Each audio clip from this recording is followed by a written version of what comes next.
Bienvenue dans Voix de comptable, le podcast qui t'aide à trouver ta voie. Je suis Julie Lagneau, experte comptable mémorialiste en quête de sens et j'accompagne les étudiants de la filière expertise comptable à prendre leur envol. Je parcours la France à la recherche d'anciens étudiants en comptabilité et nous retraçons ensemble leurs doutes, leurs échecs, leurs expériences et bien sûr leurs réussites.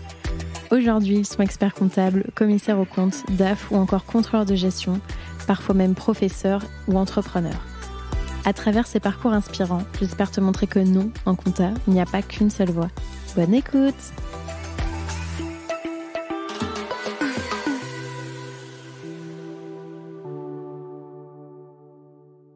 Et oui, c'est encore moi.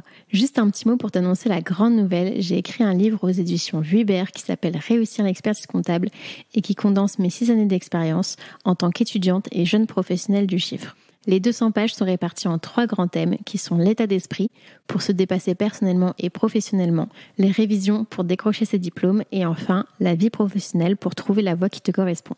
Il est déjà disponible en librairie, sur la Fnac, sur Amazon, en format physique ou digital, donc si ça t'intéresse, je te mets le lien dans la description de l'épisode. Et maintenant, je te laisse en très bonne compagnie avec l'invité du jour.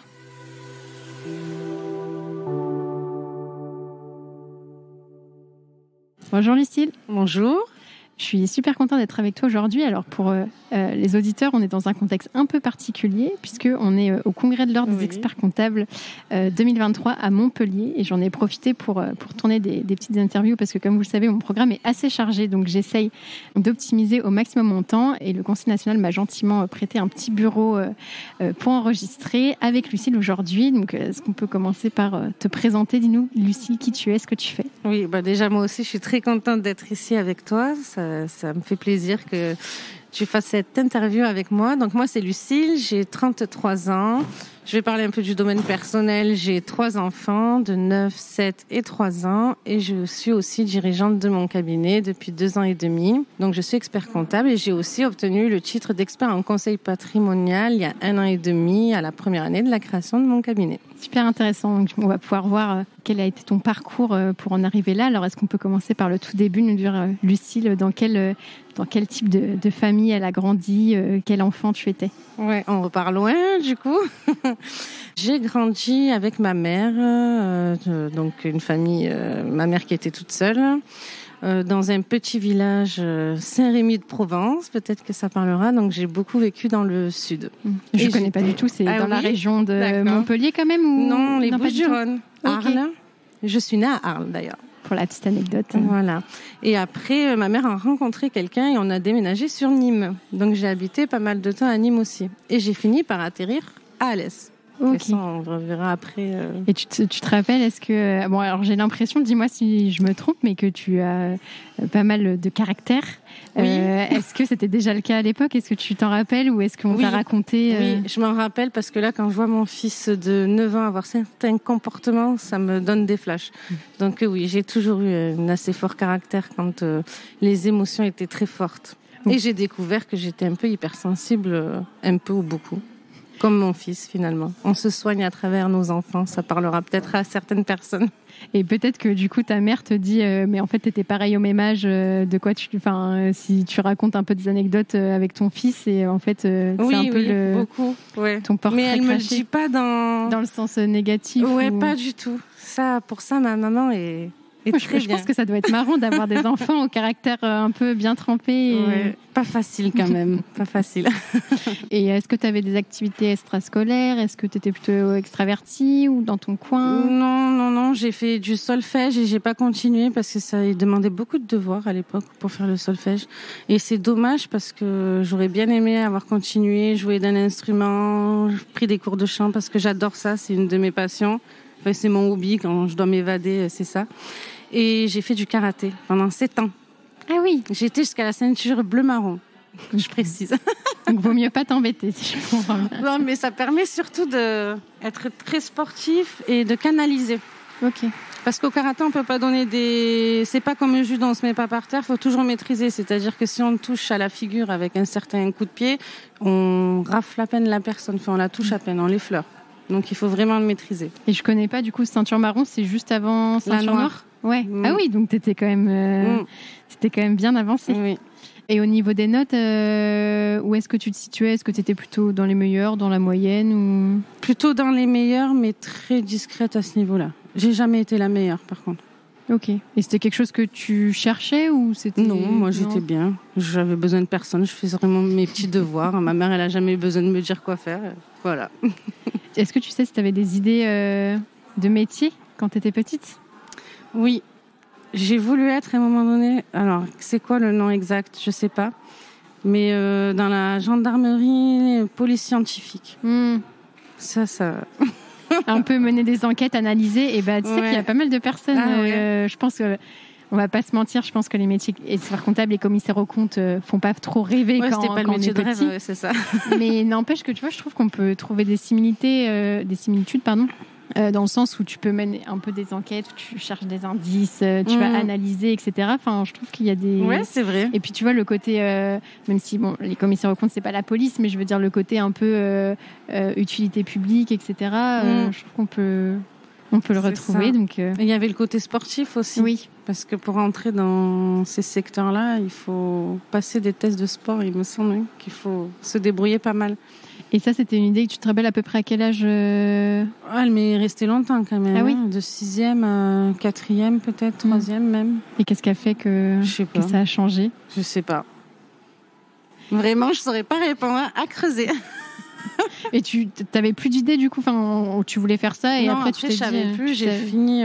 Après, il faut savoir que j'étais dans un collège privé à Nîmes et j'ai déménagé sur Alès pour faire ma 3e.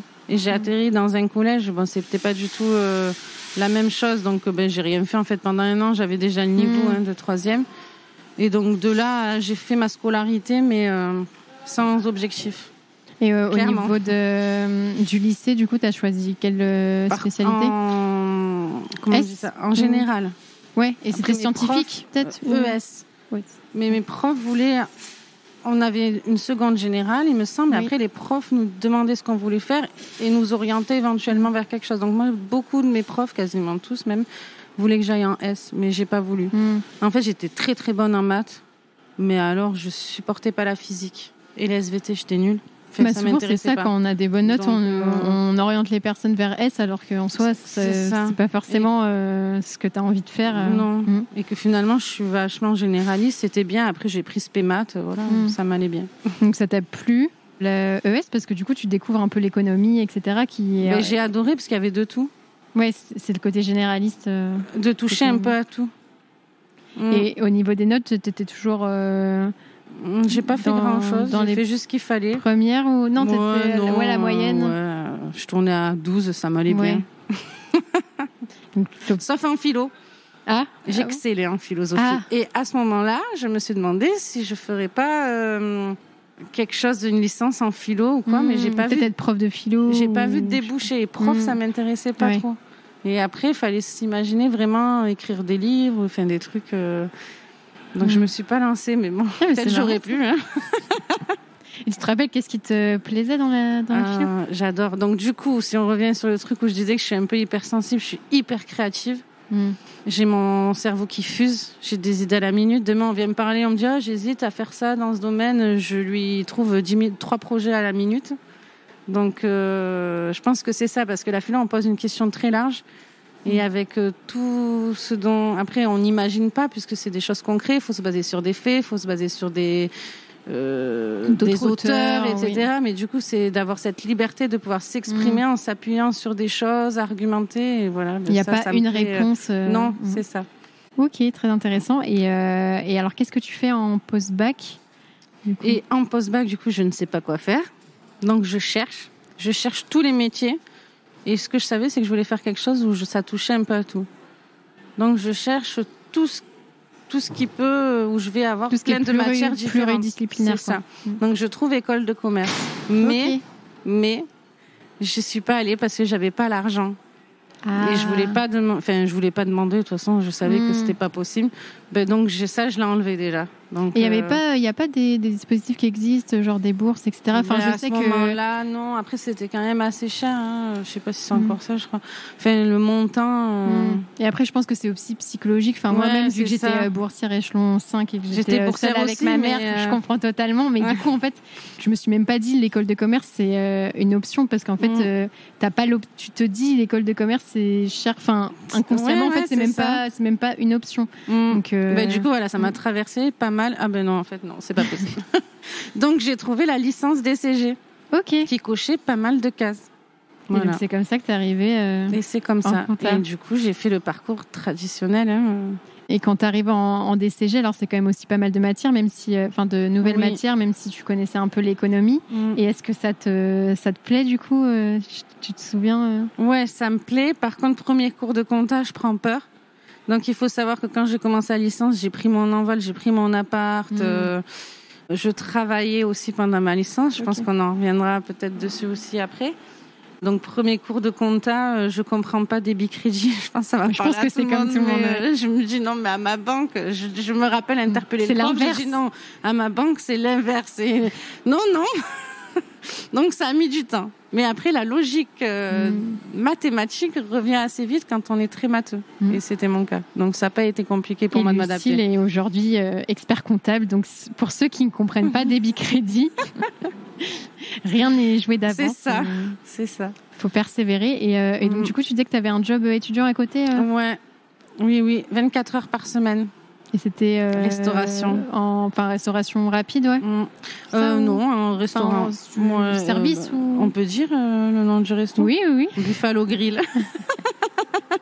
Et ça te servait à financer tes études. Ouais, mon petit, ton appart, me faire plaisir, m'acheter mes trucs, dépendre de personne en fait. Mais ça devait être pas facile en même temps que parce que le DCG c'est quand même assez prenant, tu vois. Ouais, j'étais très organisée.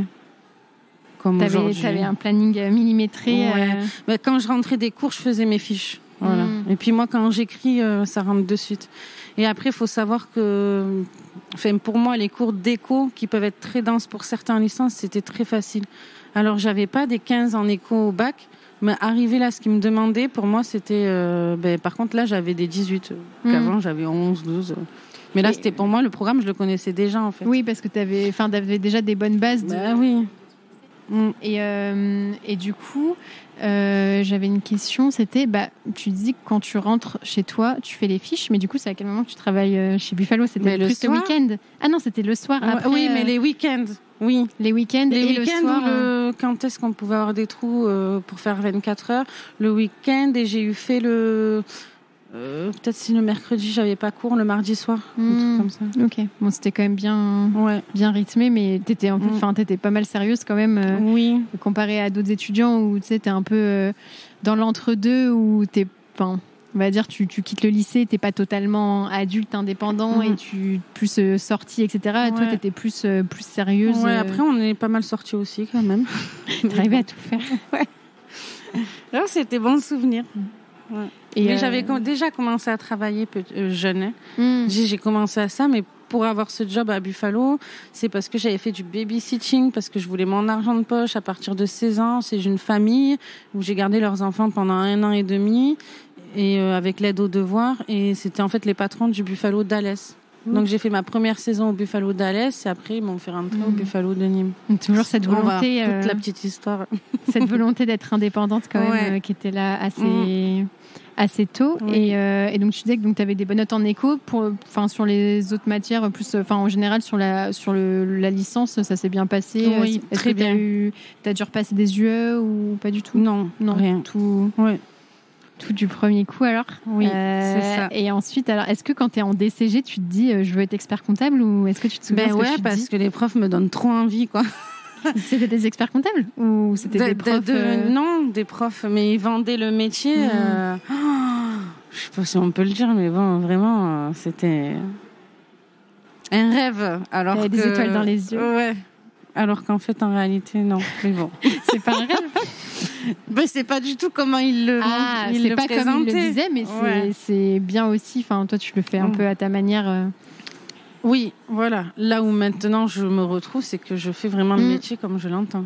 C'est ça. Et en plus, moi je dis souvent, en soi, tu as 2 experts comptables, ils peuvent ne pas du tout faire le même métier. Et se dire sur la taille du cabinet, la typologie de clients, les engagements un peu dans la profession, etc. Enfin, en fait, tu peux avoir 2 experts comptables qui n'ont pas du tout le même métier. Donc après, c'est à toi de trouver ce dans quoi tu peux t'épanouir. Et je pense que ce qui nous anime et comment on a envie de vivre le métier. Chaque personne est différente. Le principal, c'est que la personne, elle soit heureuse. Voilà. Mais ce qui est intéressant, je trouve, c'est qu'il y a tellement de voies possibles et on peut faire tellement de choses différentes que normalement, si on veut, on peut trouver une façon de s'épanouir d'une façon ou d'une autre. On peut tourner des podcasts si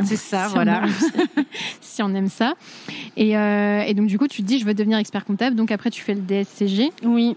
Tu l'as fait en alternance. Ouais, du coup, tu t'es dit que c'était peut-être. Je voulais absolument toucher au métier le plus vite possible pour évoluer. Voilà, c'est ça. Et alors, ça se passe bien ton alternance? Est-ce que ça te plaît ce que tu fais? Ouais, ça se passe bien, mais comme d'habitude, je veux aller vite, je me sens capable. Et à partir du moment où je me sens capable, je demande un peu plus, donc on me donne un peu plus. Donc c'était bien, franchement, ils ont bien suivi ma volonté, ils ont bien vu que je travaillais bien. J'avais très bon retour sur la relation client. Où je passais très bien malgré que je venais d'arriver. Et c'est vrai que c'est quelque chose qui m'a toujours animée. Et là, j'ai compris pourquoi je faisais le métier. C'était pas tant d'aimer la comptabilité, c'était d'aimer la relation client et leur apporter une valeur ajoutée. Enfin, déjà à ce moment-là. D'ailleurs, mon rapport était sur ça. Ton mémoire était sur ce sujet-là, sur la relation client? C'était quelle nouvelle, à l'époque, c'est dans le thème, on va dire un peu. Quelle nouvelle mission pour l'expert comptable de demain, mon thème d'un rapport. Tu étais déjà dans la prospective, en master. Super intéressant. Et du coup, pareil au niveau des notes, même si le DSCG est quand même un peu plus costaud, en plus en alternance, est-ce que tu as réussi à gérer ou... On n'en pouvait plus, je dis parce que je me rappelle, on allait en cours, on n'en pouvait plus, vraiment, on n'écoutait rien en fait. Et on s'est dit à un moment donné, mais on va arrêter. Mais faut pas le dire, ça, c'est des secrets. Si, parce que pour dire que du non, mais en vrai, je pense qu'il y a plein. Enfin, en vrai, il y a beaucoup. Beaucoup d'étudiants en DSCG ou, enfin, surtout que c'est pas pour dire que c'est pas intéressant ce qui est fait en cabinet, mais souvent c'est vraiment très différent de ce que tu vois en cours. Ah, mais tout à fait. Et on arrive, c'est totalement décorrélé. Enfin, tu vois de la fusion de la conso, et puis de l'autre côté, c'est pas du tout le type de mission que tu fais. Et puis avec les outils, on sait rien faire, et je pense encore plus de nos jours. Donc non, il faut pas prendre peur. Après, il faut s'accrocher. Il faut pas,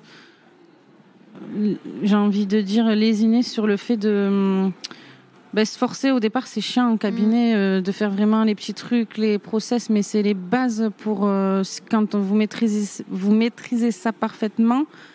L'évolution après derrière, elle est exponentielle. Ah ouais, vraiment. Par contre, si on va trop vite sur les bases, je pense que ça peut être vite compliqué, puisqu'il y a des règles de base qu'après on va passer. C'est pas devenus des automatismes. Il faut vraiment que ça devienne des automatismes, comme si on était un robot en fait. En gros. Et du coup, pas de souci pour le DSCG, validé aussi du premier coup. Validé du premier coup. Par contre, révisé à la dernière minute. Heureusement que j'avais de très très bonnes bases en DCG.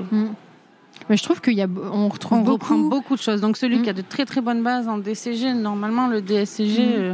Puis notamment, par exemple, en compta, si tu as la logique débit-crédit et que tu sais du coup qu'il faut, pour annuler des écritures, etc., il faut avoir la logique débit-crédit parce que là, si tu l'as pas, si tu sais pas quelles sont les écritures qui sont passées à l'origine, ça va être compliqué d'annuler, de faire des retraitements, etc. Oui, donc c'est pour ça, et comprendre, avoir ces automatismes-là, des règles de base en compta pour aller plus loin et que ça soit beaucoup plus facile. Et une fois que tu as ton DSCG, alors qu'est-ce que tu décides de faire? Est-ce que tu commences ton stage directement? Est-ce que tu restes dans le cabinet dans lequel tu étais? Je commence mon stage. Entre-temps, j'ai changé de cabinet. Ok. J'étais à un cabinet sur Uzès et c'est vrai que ça faisait de la route. Et j'ai eu une opportunité sur Alès, là où j'habitais, avec du coup un salaire un peu plus élevé et moins de route. Donc j'ai fini les quelques derniers mois de mon master là-bas. Et j'ai commencé mon stage dans ce cabinet. Et tu faisais quoi comme mission aussi dans le précédent cabinet? J'ai oublié de demander. Donc dans le précédent, j'avais vraiment le suivi du portefeuille avec une personne qui était collaborateur confirmé. Donc je m'occupais de faire des TVA, la mise à jour des dossiers. Et puis après, j'avais demandé à avoir 2-3 dossiers à moi, en fait, où je fais vraiment le suivi, moi, avec le chef de mission. Et quand je suis allée donc c'était un challenge, le cabinet que j'ai trouvé près de chez moi, puisque là, j'avais un portefeuille à gérer complètement et avec du social. Ah oui, mais t'avais jamais fait. Et j'avais jamais fait. Et là, c'était vraiment autodidacte, en demandant aux collègues, tout ça. Mais bon, c'était intéressant comme expérience. C'était formateur, du coup, le fait de...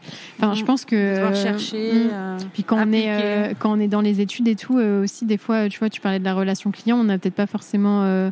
peu confiance en nous, etc., de prendre le téléphone, tout ça. Oui. Mais je pense qu'à un moment, entre guillemets, faut pas trop abuser non plus, mais c'est bien aussi de se faire un peu violence en mode, bah voilà, c'est ton portefeuille. Du coup, il faut que tu te débrouilles, tu vois. Il faut trouver des façons de, c'est à toi maintenant, donc de gérer. Il faut passer le cap.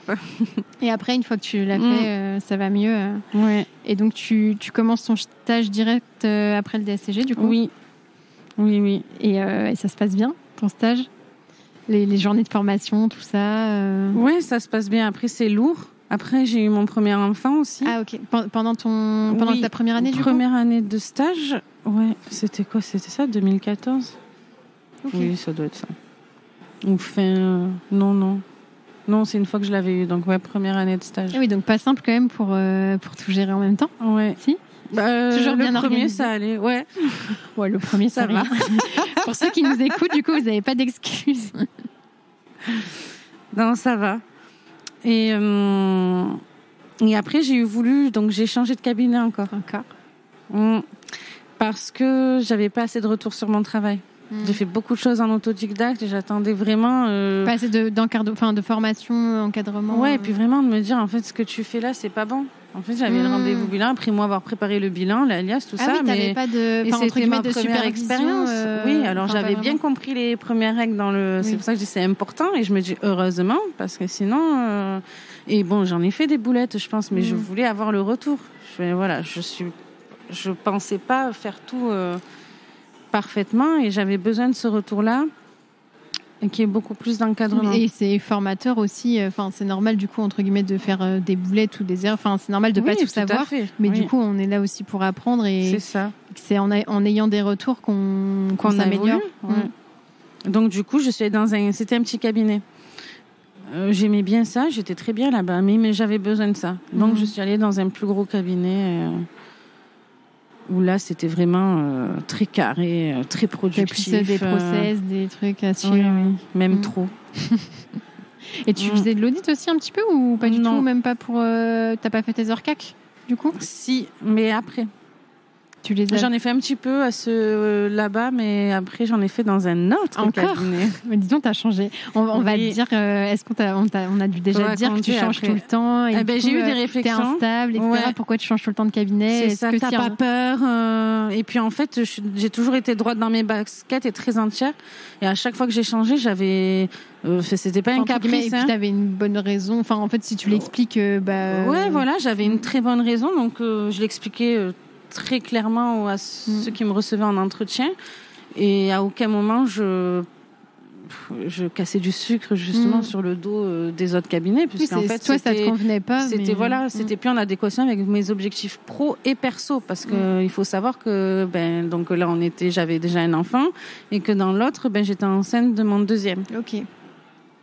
Voilà. Et qu'il faut savoir que je restais travailler enceinte de mon deuxième jusqu'à minuit, que je voyais pas mon fils quand il était tout petit parce que je rentrais trop tard, parce que je voulais bien faire et parce que j'avais beaucoup trop de dossiers et qu'au bout d'un moment, ça pour moi c'est pas acceptable. Donc il faut faire des choix et c'était hors de question que je continue à rester dans ce cercle vicieux, voilà, parce que derrière. On c'est ta santé me dire mentale et physique. Puis on venait pas me dire merci non plus. Donc je veux bien, mais il faut que ça aille dans les deux sens. Non, mais après, je pense que c'est bien aussi comme tu disais, d'être honnête en entretien et de vraiment dire les raisons, parce que tu as des personnes des fois qui, enfin entre guillemets, assument pas et disent j'avais fait le tour, etc. Mais moi, je trouve que c'est bien justement. Enfin, il y a rien de mal à quitter des cabinets, puisque moi-même ça m'est arrivé, mais justement d'être honnête et de dire vraiment les raisons, parce que aussi ça donne au cabinet qui veut te recruter en fait, s'il voit que t'es parti pour telle ou telle raison, ça lui donne des indices sur ok, voilà ce qui lui manquait et voilà qu'est-ce qu'on peut lui apporter et de même toi pour faire ton choix ou eux pour faire leur choix de se dire en fait avec nous ça va pas coller parce que ça va être pareil. En fait, ça permet au fur et à mesure une meilleure connaissance de soi et du coup de comment ça peut fonctionner dans un cabinet et au fur et à mesure, à force entre guillemets de faire plusieurs cabinets, en général, on finit par trouver quelque chose. Enfin, ça. En général, c'est de mieux en mieux, même si des fois, il manque des choses. Et en général, au bout du 2e, 3e, on finit par vraiment savoir ce qu'on veut, ce qu'on attend. Et du coup, là, c'est plus facile de s'épanouir parce qu'on sait aussi, nous, ce qu'on attend, parce que c'est pas évident quand on commence, on sait pas trop... Oui, non, et puis des fois, on entend beaucoup de choses et ça peut vite nous déstabiliser... Quand tu dis on entend beaucoup de choses... Qu'est-ce que tu disais avant déjà ? Je disais qu'il fallait être honnête et dire... Oui, on peut nous dire non, tu n'y arriveras pas, ou t'es comme ci, t'es comme ça, alors qu'en fait, des fois, les critiques, elles sont pas trop constructives aussi, selon avec qui on travaille. Oui. Oui, il y a cet aspect un peu psychologique et c'est mental aussi. Si on te dit... Mais en plus... il y a plein de personnes qui ont dit t'es pas fait pour ce métier, tu seras jamais expert comptable et tout. Mais déjà de dire ça, c'est en ce sens que je voulais dire ça. Donc c'est bien de se repositionner sur soi-même sans écouter et de même se dire non mais pourquoi alors et pas écouter ce que les. Pourquoi tu dis ça Est-ce que c'est juste purement et simplement méchant et que ça n'apporte rien? Mais entre guillemets, fais-moi grandir, dis-moi comment je peux m'améliorer. Pourquoi tu penses que je ne pourrais? Quelles sont les qualités que je n'ai pas, que je pourrais développer, etc. Et moi-même, qu'est-ce que je veux vraiment aussi? Et qu'est-ce que je veux plus? Et alors dans ce 3e cabinet, quatrième, dans ce 3e cabinet, du coup, est-ce que ça se passe mieux? T'arrives peut-être plus à jongler avec ta vie perso? Comment ça se passe? Quand je suis partie de celui où je travaillais beaucoup. Ouais. Oui, ça se passe beaucoup mieux. Vraiment. C'était très bien. Je suis arrivée directement en chef de mission avec la relation avec l'expert comptable qui ça, c'est bien quand on est beaucoup. Stagiaire au mémorialiste d'être en direct avec l'expert comptable. C'était une femme, donc la première femme expert comptable avec qui je travaillais. Bon, je veux pas faire du féminisme, mais elle m'a bien cernée de suite et elle a su des fois me dire des choses, des phrases que je me souviens encore aujourd'hui. T'as des exemples? Et d'ailleurs, il faudra que que j'aille la voir un jour pour lui redire. On se croise de temps en temps, mais que je mette le doigt sur ça, parce que c'est vrai que un jour, qu'est-ce qu'elle m'a dit? Elle m'a dit de toute façon, fais pas attention. Parce que on n'en voit pas tant que ça non plus des femmes qui ont des enfants, qui continuent, qui font le DEC, et tu es capable. Et après, quand on te fait certaines réflexions, faut pas écouter, c'est juste de l'ego. Elle parlait de certaines problématiques que j'ai pu avoir dans le suivi de mon stage où des personnes avaient complètement un jugement. En plus, t'as des enfants, mais ils avaient des enfants pendant le stage, tu n'y arriveras jamais, tu passeras jamais ton DEC. Ça déjà, je l'ai entendu plein de fois, mais là, c'était carrément un jugement sur mon travail parce que cette personne avait un lien avec un expert comptable chez qui j'avais travaillé et d'où j'étais partie. Donc, c'est carrément. Donc, j'ai subi ça aussi, pour ceux qui peut-être le subissent, des jugements, vraiment, du vrai jugement, sans te connaître vraiment, sans savoir comment tu travailles vraiment. Et on a entendu dire, d'aller carrément voir l'expert comptable en me disant c'est bien elle qui a rédigé son rapport. Voilà. Et c'est pour ça qu'elle est venue me dire ça après. Et qui, elle, a été honnête. Et donc, c'est bien de rencontrer des personnes comme ça. Parce que sinon, c'est pas facile, quoi. Mais je pense que le parcours, il est aussi pas mal influencé par les personnes qu'on rencontre. Et des fois, c'est bête, mais des fois, une ou deux petites phrases peuvent te faire un déclic et peuvent te faire, par exemple, prendre confiance en toi, etc. Parce que c'est vrai que tu étais déjà quand même super courageuse de tout faire en même temps. Oui, je me suis jamais arrêtée. À chaque fois, j'ai pris les 3 mois et demi qu'on a de congé maternité et j'ai jamais demandé de suspension autre que celles qui sont automatiques quand on est enceinte, quoi. Et donc du coup dans ce cabinet-là, tu disais que c'était dans celui-là que tu faisais peut-être de l'audit? Oui, et du coup elle est commissaire aux comptes, cette personne aussi, et donc c'est avec elle que je fais mes heures de CAC. Et ça t'a plu? Oui, ça va. C'était juste tes heures de CAC ou tu faisais un peu les deux? Est-ce que c'était juste dans le cadre de ton stage pour valider tes heures? Oui, c'était juste dans le cadre de mon stage. Du coup, t'en as pas fait beaucoup. Oh non, pas tant que ça. Pas... Après, je crois que j'en ai refait sur certains dossiers où elle avait besoin de main-d'œuvre pour les inventaires ou pour là où c'est des concessions automobiles où il y avait besoin de personnes. Ouais, mais c'est plus ponctuel. Enfin, t'avais ton portefeuille.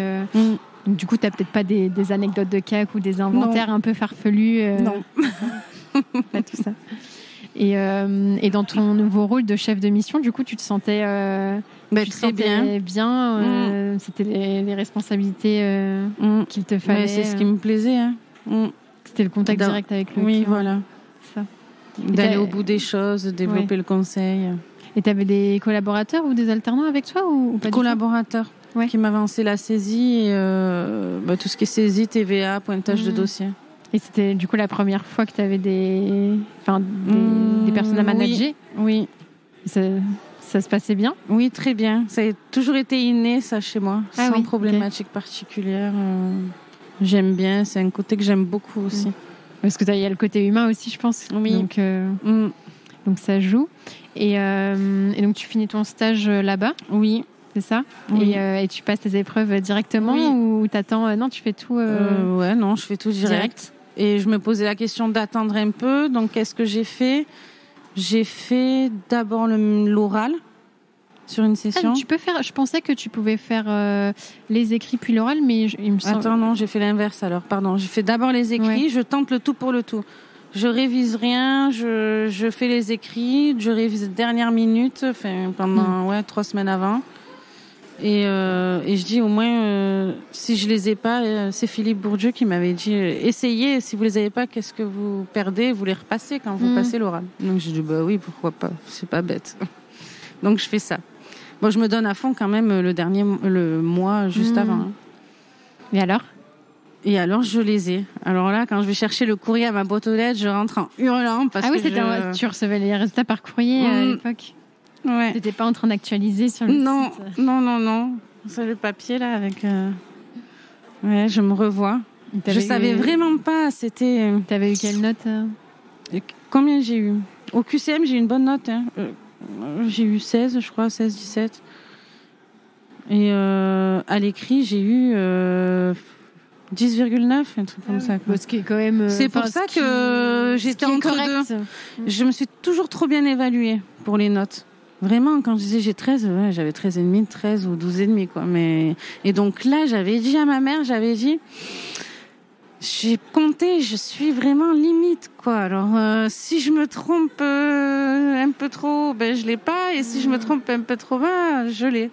Et donc, je m'étais donné, 10,2. Donc, j'ai eu à peine plus. Parce que ce qu'il faut savoir pour les auditeurs, peut-être qui sont pas trop familiers avec le diplôme, c'est que quand tu passes les écrits à une session et le mémoire à une autre, il faut obligatoirement avoir la moyenne aux écrits. Alors que quand tu passes les 3 épreuves en même temps, tu peux compenser et, entre guillemets, c'est pas grave. Par exemple, l'épreuve de révision qui est réputée pour être plus difficile, on peut avoir 8, 9, du moment qu'on a plus de 6. Si on a 15 au mémoire, par exemple, on compense largement. Alors que si on passe en 2 fois, on est obligé d'avoir plus de 10 du coup à la révision. Et donc, tu n'avais pas passé ton mémoire parce que tu n'avais pas de sujet ou parce que ça prend rien du temps? fait. J'avais rien avancé, ouais. T'avais pas cherché de sujet? Le sujet, si, je savais que j'allais faire quelque chose toujours pareil, sur l'organisation, le management, la relation client. Toi, c'était plus la côté gestion de cabinet qui t'intéressait? Gestion de cabinet. Plus que la partie technique. Parce que dans ça, il y a de la créativité. C'est vrai que je pense que tu peux plus exprimer ta créativité, d'avoir des idées, etc., de mettre en place des choses nouvelles que la technique, entre guillemets, j'abuse un peu, mais tu appliques la loi, les règles, et voilà, il n'y a pas trop de questions à se poser. Et comment tu trouves ton sujet alors, et qu'est-ce que c'était? Tout simplement, puisque j'essayais de trouver comment organiser un peu mieux les process, les informations qu'on reçoit des clients et anticiper leurs besoins. Et donc, du coup, je me suis dit, ça va être ton sujet. Donc, du coup, mon sujet, c'était la mise en place d'un process de gestion relation client au sein d'un cabinet à taille humaine. Voilà. En utilisant les outils qu'on avait Super à notre intéressant. disposition. Peut-être mettre en place un CRM si on n'avait pas. En gros, oui, c'est faire comme un CRM en se servant de ses propres outils, parce que dans un cabinet à taille humaine, et surtout à l'époque, il n'y avait pas autant d'outils qu'avant. Et donc, il fallait bien mettre un process en place en se servant de ce qu'on avait. Parce qu'après, sinon, c'est très cher. Ça l'est toujours, même si on a plein de choses différentes aujourd'hui. Et comment ça se passe pour ton mémoire? Est-ce que tu te fais accompagner ou est-ce que tu te lances solo? Non, après j'en parle aux dirigeants, un peu de ce que je veux faire, parce que j'avais besoin d'accéder à certains paramétrages des outils où c'était eux qui avaient la main dessus, donc on en discute un peu, voilà, à ce niveau-là. C'était validé par ton cabinet, mais t'avais pas pris un accompagnement plus extérieur en mode des coach deck ou ce genre de choses? Par contre, j'ai participé à énormément de conférences sur Paris. De l'annexe, non? Pas forcément, non, pas... de CJ, d'éditeurs de logiciels, où vraiment on parlait beaucoup à cette époque de comment réorganiser et de Philippe Liège, si je ne me trompe pas le nom. Je ne connais pas, mais... Peut-être je me trompe au niveau du nom.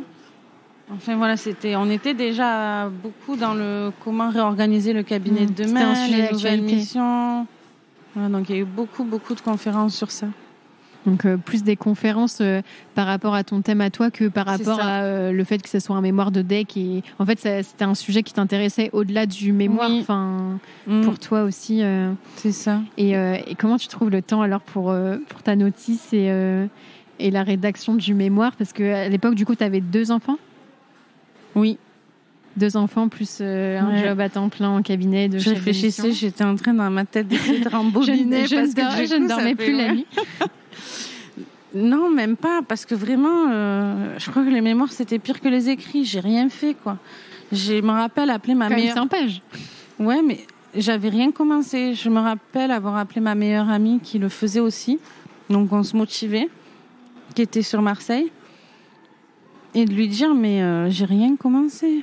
Enfin, j'ai ma notice et c'est tout. Puis en plus, C'était à 1 mois du rendu ou c'était... Non, là, non. Mais j'avais eu une remarque. En plus, il fallait que je change un truc. Enfin, t'avais eu un 4.2 du coup? Ouais, il fallait que je modifie. Donc, ça m'avait foutu un coup. J'arrivais pas à trouver le temps. Et elle me disait, mais... Et elle m'a dit quelque chose. Elle m'a dit, Lucille, c'est maintenant. Parce que quand tu auras ton diplôme, tu choisiras de faire ce que tu veux. Et là, c'était le dernier étape. C'était bien ce qu'il fallait me dire, le déclic. Mais j'avais rien commencé. Je sais pas, on était en mai, peut-être. Il fallait le rendre le 31 juillet. Et là, un soir, j'ai regardé mon mari et je lui ai dit, écoute, j'ai plus de... Il va falloir que je fasse que ça, là, pendant 1 mois et demi, même l'été. J'ai dit, est-ce que ça va être... J'ai dit, mais vraiment, ça va être tout le temps, quoi.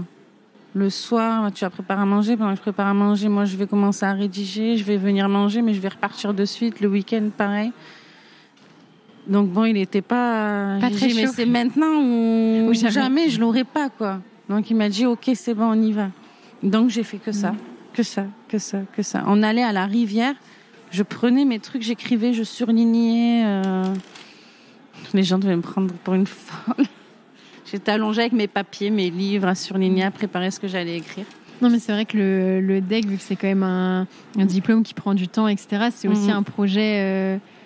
mais ça touche tout le monde. Surtout quand on a déjà une famille, mais c'est un projet plus global puisque ça embarque...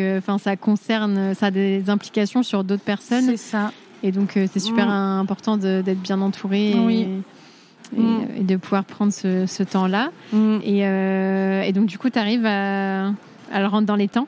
Et j'arrive alors, au dernier moment. Sur le fil du rasoir. Puis en plus, quand j'ai dû aller l'imprimer, il n'y a rien qui marchait. Donc maintenant, il n'y a plus besoin de l'imprimer pour ceux qui... Ah ben voilà. Pour ceux qui se posent la question. Mais oui, parce que je crois que du coup, justement, il y avait des personnes aussi, des fois, qui étaient un peu en galère, on va dire, parce qu'en fait, ils voulaient aller imprimer quelque part, mais par exemple, c'était fermé le jour-là, et en fait, du coup, il fallait trouver une solution. Enfin, en fait, là aujourd'hui, la date de limite, c'est limite, tu peux encore modifier 1 ou 2 heures avant, tu peux modifier des trucs, quoi. Alors que c'est mieux. Alors, là, quand il fallait imprimer, il faut que ça soit prêt. Le jour de l'envoi. Et il faut que ça soit le tampon là, il faut que ce soit la bonne date, que ce soit fini au moins la veille. Et qu'après, tu arrives à trouver un imprimeur où s'il dit non, il y a trop de pages, il y a trop de trucs, ou il n'y a pas l'encre qu'il faut, il n'y a pas la reliure, il y avait une reliure spéciale. Ouais, je crois, et moi j'avais galéré parce qu'il y avait un paramétrage qui avait sauté quand on a mis la clé USB dans leur truc à eux. Donc j'avais mes pages qui sortaient pas du tout comme il fallait. Enfin, ça n'allait pas. Alors que toi, tu te dis c'est bon, j'ai fini, et t'as toujours un truc. Quelle horreur. Finalement, tu arrives à l'envoyer quand même. Oui. C'était un soulagement. Et donc, pareil pour la préparation de l'oral, tu fais solo ou... Je m'entraîne avec des collègues du CGEC en visio. Ça aussi, c'était rigolo. Hein. Je m'entraînais avec les enfants derrière. Je me rappelle qu'elle me disait, mais qui crient. Et puis qu'ils allaient faire des grimaces. Mais derrière la visio, comment tu fais, Lucille? T'as regardé ton calme, mais c'est de l'entraînement. À force, il faut plus faire attention. Oui, parce que même quand on révise les écrits, etc., on les entend, ils sont là, ils viennent. On peut pas non plus les mettre à la porte. Mais en même temps, ça te motive aussi peut-être de faire ça. Enfin, que tu te dis... Enfin, même pour. Mais après, pour nos toi, enfants, c'est motivant, hein, oui, ça c'est sûr. Et donc, l'oral, comment ça se passe? Ça se passe bien. J'étais très stressée, mais ça se passe très bien. Après, je suis assez à l'aise. C'est pas des choses qui me dérangent trop. J'avais bien préparé avec ma grand-mère, qui était instite, donc qui connaît bien les prises de parole. Qui t'avait un peu coaché. Qui m'a dit on fait comme ci, on fait comme ça, on prend des pauses, il faut que tu le connaisses par cœur mais que ce soit naturel, c'est comme ça qu'ils font les orateurs. Et c'est vrai, hein, après quand on sait, on remarque, hein, quand c'est bien préparé. Non mais c'est vrai que ça demande aussi des compétences. Des compétences, en prise de parole, etc. Et que même quand on doit travailler pour l'oral, je pense qu'on travaille beaucoup sur, entre guillemets, le sujet, qu'est-ce qu'on va présenter et tout. Mais ce qui est important aussi, je pense, c'est l'attitude et vraiment la prise de parole. Enfin, au-delà du mémoire, je pense que c'est utile aussi dans d'autres domaines. Enfin, que ce soit avec les clients. Hein, j'ai envie de dire, c'est les premiers où c'est le plus difficile aussi, hein. Surtout sur des sujets techniques des fois, où des fois on n'a pas les réponses, il faut savoir quoi répondre. Il faut savoir quand même apporter une réponse. Voilà, sans que ce soit vraiment la bonne réponse. La réponse qu'ils attendent de suite, quoi. Oui. Donc, il y a peut-être un soft skill à développer. Et alors, c'est quoi les résultats? C'est bon? De l'oral? Enfin, les résultats, qu'est-ce que tu as eu? Est-ce que tu as validé ton deck, du coup? Oui, j'ai validé mon deck, du coup. Et tu avais eu une bonne note? Global, j'ai dit tout à l'heure. Pour le mémoire, je m'attendais à mieux, hein, franchement. Un peu déçue. Oui. Mais bon, je l'ai senti. Hein. Il y en avait un qui était à fond et puis l'autre qui était pas... C'est vrai que et puis c'était dépend un sujet aussi à l'époque qui était assez novateur. Enfin, tout ce qui est organisation du cabinet. Tu l'as passé en quelle année? 2018. Ah oui, donc je pense que c'était... Et puis ça peut vite frustrer une personne, hein, qui peut le prendre aussi comme en mode un peu c'est une critique de moi ce que je fais pas dans mon cabinet. Ou je le fais déjà, du coup j'invente rien, donc j'apporte rien à la profession, sauf que non, il y avait une autre dimension, quoi. Donc voilà. Et j'ai eu donc 12,5, je crois. Ah oui, donc ce qui est quand même bien. Moi je m'attendais au moins à 14. Hein. Mais bon, tu valides ce que tu pareil, les résultats, c'était tu recevais par courrier? Je me souviens plus, mais oui, je crois. Là, je sais plus, j'ai un trou. Est-ce que je pense, hein, c'était pareil, du coup, c'était dans la foulée. Tu te souviens ou pas de ce que tu as ressenti quand tu as vu que c'était bon, tu l'avais? Non. Ah ouais, mais je sais pourquoi je me rappelle. Je sais pas si je peux le dire, ça craint peut-être. C'est que je connaissais déjà ma note avant de recevoir mon papier. Il te l'avait dit? Non. Mais je dis l'anecdote alors. Oui, vas-y. En sortant, on va boire un café avec ma mère dans un bar. On sort du bar et qui c'est qui attend son taxi? Mon examinateur, celui qui avait aimé. Donc en plus, j'ai eu vraiment un feedback de pourquoi ma note. C'était celui qui était à fond? Ouais. Il a vu que j'étais déçue. Il m'a dit, vous êtes déçue? J'ai dit, ouais, un peu. Je m'attendais à mieux et du coup il m'a expliqué qu'en fait lui il voulait plus que l'autre non, et qu'ils ont coupé un peu en deux. Voilà. Donc limite il t'aurait mis 15 et l'autre 10 et du coup... Ouais voilà, c'est ça, clairement. Donc je savais ma note, donc je savais que j'étais diplômée, donc il y avait plus... voilà, donc ouais, c'est ça. Et donc du coup je me rappelle pas de l'après en fait. Oui, parce qu'en fait tu savais déjà. Ouais. Et du coup quand tu as eu le diplôme, qu'est-ce que tu as choisi de faire? Est-ce que tu voulais continuer en cabinet? Est-ce que tu voulais créer ton cabinet directement? Là j'étais dans le mood, je suis là-bas, normalement je prends la relève de la personne, de l'expert comptable avec qui je travaillais. Parce que partir en retraite peut-être? Oui, c'était voilà, je vais m'associer. C'est ce qui était prévu et c'est pas ce qui s'est passé. Voilà. J'étais très déçue. Et après, on m'a dit d'attendre. Mais moi, j'avais pas le temps d'attendre. J'avais pas le temps d'attendre, donc j'ai cherché ailleurs. Donc quand même pour rester salarié ou pour t'associer ? Oui, j'avais peur vu le salaire que je touchais avec 2 enfants, j'avais peur de me créer de suite parce qu'au niveau du salaire que j'avais avec Pôle Emploi, franchement, c'était ridicule, quoi. Ouais, que ça allait être plus une contrainte en mode il faut prendre. Et j'avais déjà moi ma maison que j'avais fait construire, donc j'avais quand même un emprunt à rembourser. Et puis il y a les charges des enfants. Après la crèche, faut la payer la crèche. C'est un budget. Et puis tous les à côté, les sorties, etc. Voilà. Donc, par contre, je cherchais un poste de directrice ou vraiment de manager dans la directrice de cabinet. Et sur Alès, voilà. Donc, et j'ai trouvé. J'ai pris un poste de directrice à Serre France. Ok. Mais là, le côté management s'est révélé. Vraiment, c'était trop bien. À ce niveau-là, je me suis régalée. Après, j'avais des envies de mettre des choses en place pour l'accompagnement du client, etc. Et puis bon, c'est des grosses boîtes, donc il y a des strates. Et puis finalement, j'avais un chef, des experts comptables. Le prochain. Voilà. Et puis bon, le fait d'entendre que j'avais un chef des experts comptables, ça, on me l'avait pas dit, et ça, j'arrivais pas. Oui. Ah oui, parce que au-dessus de toi, enfin même si toi t'étais expert comptable. T'avais une personne au-dessus de toi. Enfin, si tu voulais mettre des choses en place, c'était pas juste. En fait, Lucille, elle veut mettre des choses en place. Du coup, elle peut. En fait, il fallait demander. Et si lui. Oui, et puis même presque. Alors qu'on rend des comptes dans la constructivité avec le directeur régional, c'est normal quand on rentre dans un groupe comme ça.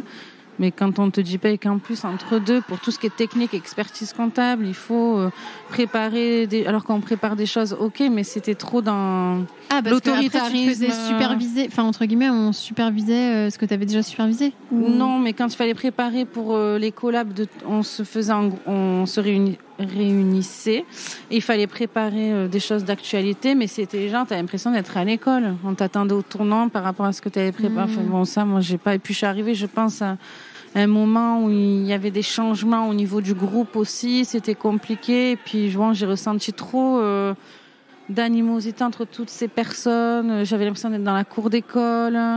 C'était trop pour moi. Ça, c'est pas ce que je recherchais. Et j'ai appris que j'étais enceinte et je ne m'y attendais pas du tout. Et donc là, c'était la goutte d'eau. Et je me suis dit, c'est que tu dois te lancer maintenant. En fait, là, tu as fait le tour. Enfin, c'est la seule chose qui te conviendra, c'est de créer ton cabinet.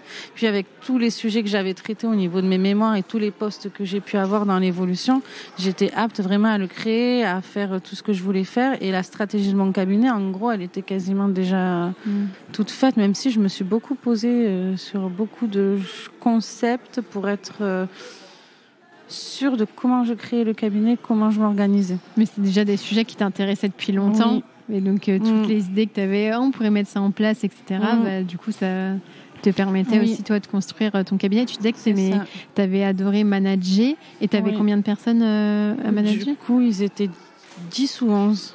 Ouais, quand même.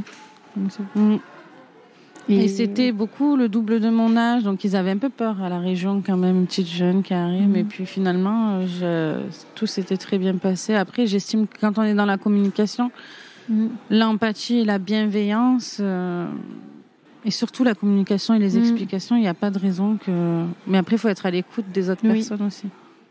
Oui, je pense que ça joue beaucoup dans la communication et après, c'est dans les deux sens aussi parce que des fois, c'est des personnes qui se braquent et qui se disent qu'est-ce que la petite jeune, qu'est-ce qu'elle va nous apprendre, etc. C'est pas elle qui va nous dire comment il faut faire.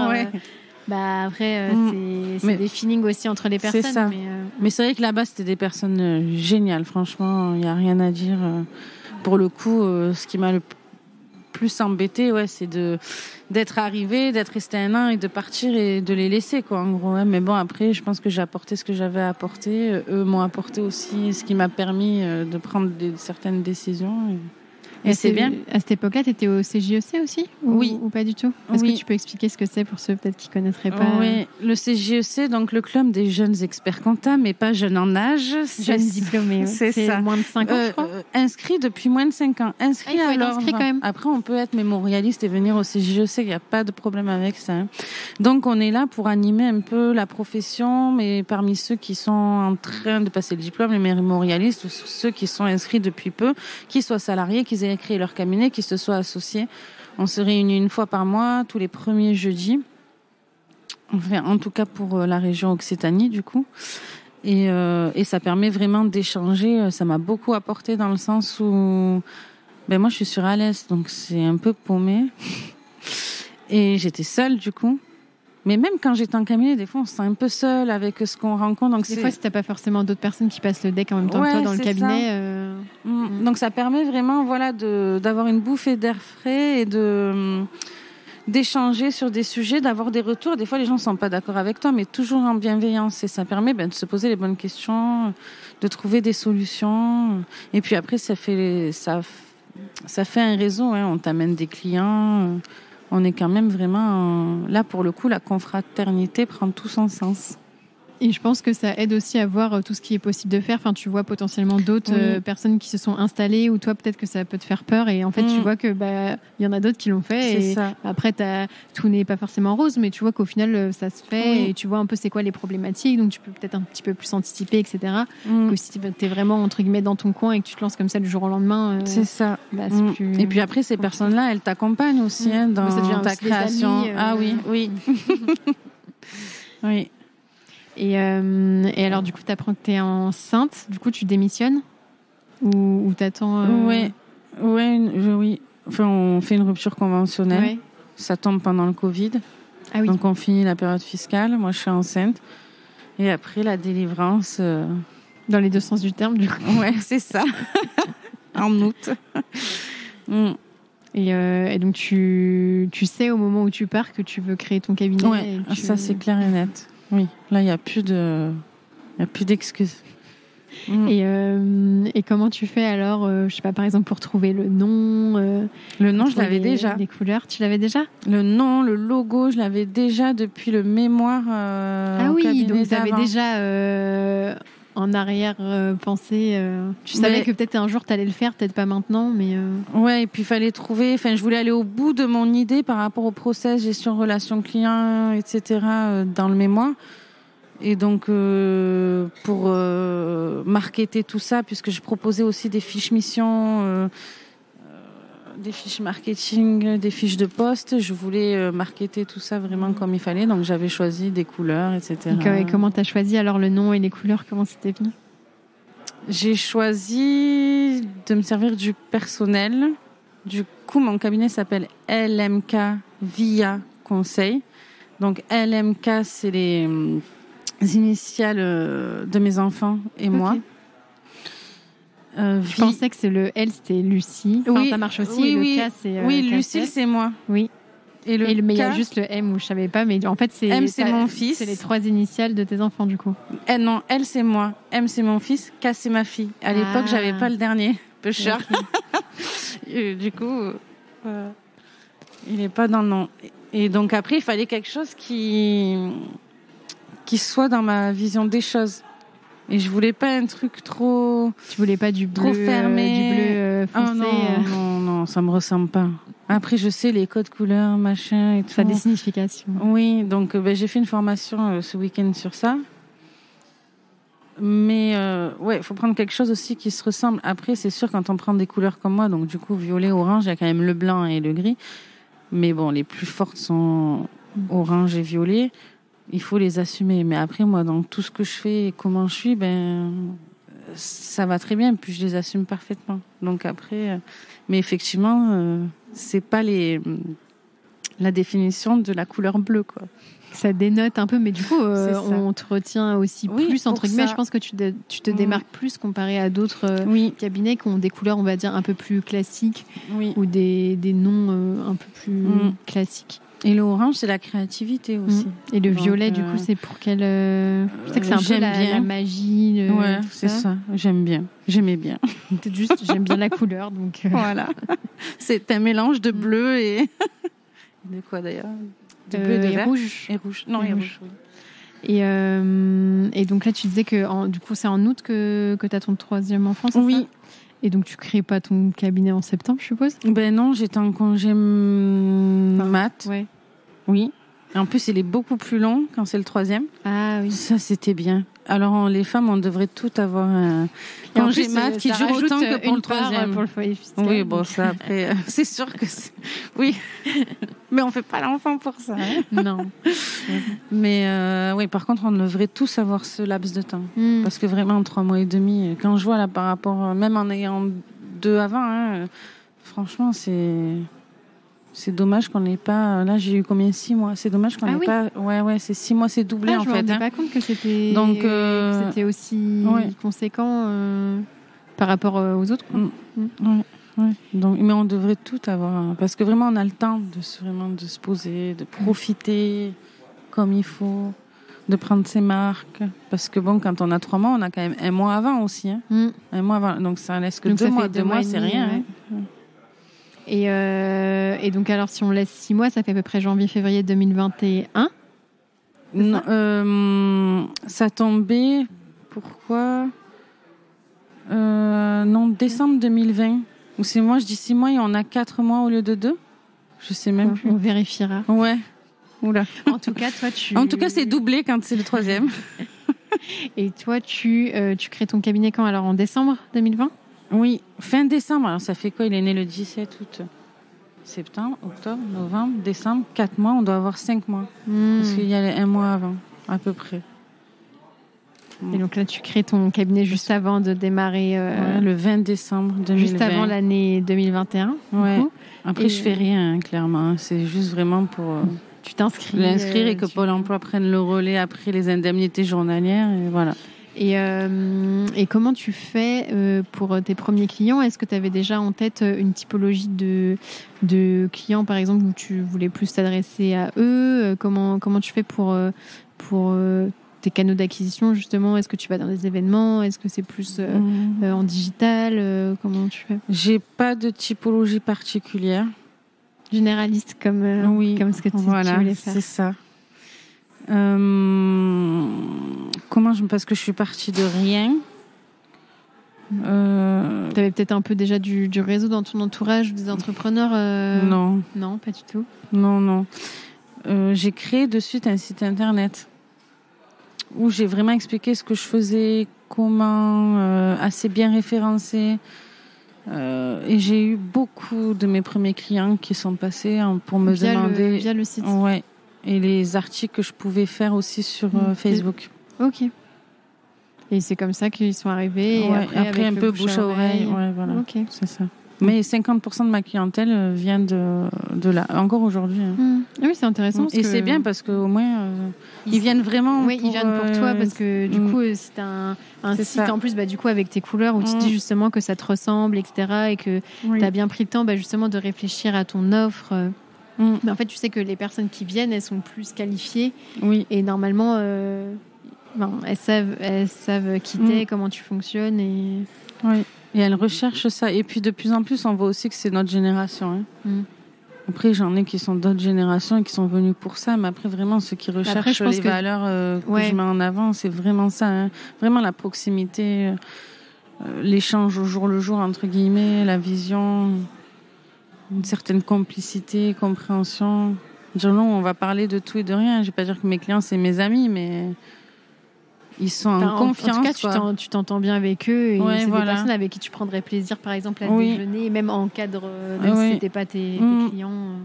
Ça, je pense que c'est important que les clients, d'être entre guillemets, bien s'entendre avec les clients, que en fait, ce soit des personnes que même s'il n'y avait pas de relation de client à fournisseur, entre guillemets, c'est des personnes avec qui tu prends plaisir à échanger au-delà de juste les chiffres et la compta.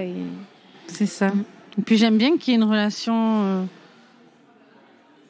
j'ai envie de dire de confiance en fait, où on peut discuter au-delà des chiffres, puisque finalement on discute aussi des projets. Les projets amènent aux objectifs perso, puisque c'est lié, tout est lié. C'est un peu pour ça que j'ai passé le titre aussi d'expert en conseil patrimonial, parce que je voulais avoir une vision beaucoup plus large en fait, pour accompagner mes clients. Oui, parce que c'est un DU, je crois, ou je sais plus, enfin, le diplôme de l'OREP, qui est en gestion de patrimoine. Du coup, vu que c'est une gestion de patrimoine entre guillemets au sens large, ça comprend à la fois le côté pro et perso du dirigeant, enfin, parce que c'est lié au final. Oui. Après, il y a c'est beaucoup plus axé quand même sur le perso. Okay. On fait des petits liens avec le pro, surtout au niveau de l'immobilier. Mais après, pour vraiment passer un autre diplôme qui propose aussi, il y en a un autre où c'est que du pro, par contre. Et nous, on a déjà un peu... Alors, je ne sais pas si c'est vraiment gestion de patrimoine, mais en tout cas, le côté pro, on voit plus. C'est ça. Et donc, du coup, ce qui te manquait, c'était le perso pour pouvoir vraiment accompagner globalement le dirigeant. Ok. Et c'est de ça dont tu parlais quand tu disais que tu avais pris le temps de bien bosser des offres, etc. C'était peut-être aussi d'axer sur la gestion de patrimoine Oui, surtout l'accompagnement et le conseil, parce que on passe ce diplôme, mais après, il faut le pratiquer. Là, je dois faire 15% de ce que je pourrais faire. Mais quand on monte un cabinet, faut pas tout faire d'un coup, hein, comme on dit. J'ai une consoeur qui me dit step by step, et c'est vrai, parce que sinon, je partirais dans tous les sens. Mais ça permet déjà de se poser, et dans ma stratégie de pas me contenter, parce que on peut vite aller dans ce truc-là de s'arrêter à un bilan. Donc, je me plus rapide, enfin entre guillemets, on en a d'autres à faire et il faut que ça sorte. Et je me force dans mon organisation de faire que des rendez-vous bilan anticipés, donc avant la fin de l'année, où on pose toutes les notions de base liées au patrimoine. Alors, c'est des trucs bêtes, hein, mais un point sur un bilan retraite. Est-ce que vous savez ce que vous savez pas? Mettre des choses qui sont adaptées avec la trésorerie d'entreprise, les objectifs personnels du dirigeant pour plus tard, comment il se projette. C'est bête, mais c'est la base. Donc ça, c'est des entretiens. Il faut prendre le temps. C'est des entretiens que tu fais plus au mois de octobre, novembre. Octobre, novembre. J'essaie de faire tous mes rendez-vous bilan, 80%. Et donc tu fais une pré-clôture entre guillemets ou une projection. Une projection de résultats, etc. Pour dire normalement, a priori, vous devriez arriver à tel résultat. Pour que les personnes aussi se projettent, parce que on voit souvent aussi des clients, tu sais, qui disent mais en fait, je stresse d'aller voir mon expert comptable, je vais découvrir si je suis rentable ou pas. Oui, c'est ça.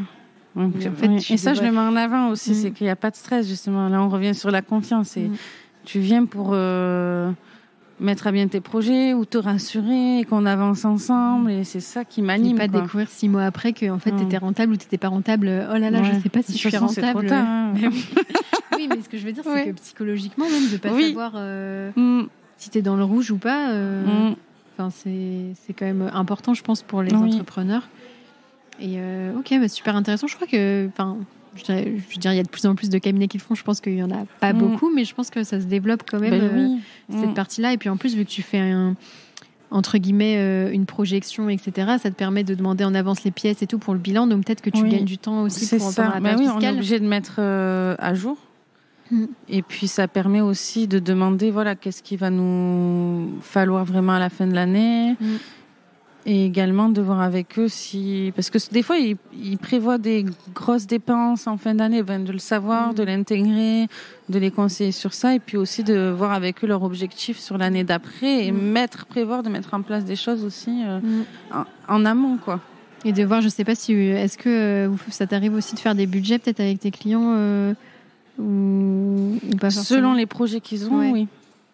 Parce que des fois, je pense que ça peut être intéressant d'avoir le suivi pour qu'ils puissent se projeter, vraiment de savoir est-ce que ça passe ou pas. Là, c'est ce que je vais devoir faire pour un client qui veut s'associer avec 2 autres personnes. Donc, il va y avoir une vente de parts sociales, un développement de chiffres. Donc, là, on va faire un budget et on va voir quels seraient les statuts les mieux aussi parce qu'il hésitait. Donc, on va lui montrer qu'est-ce qu'apporte l'un ou l'autre statut pour les 2 nouvelles personnes qui vont entrer.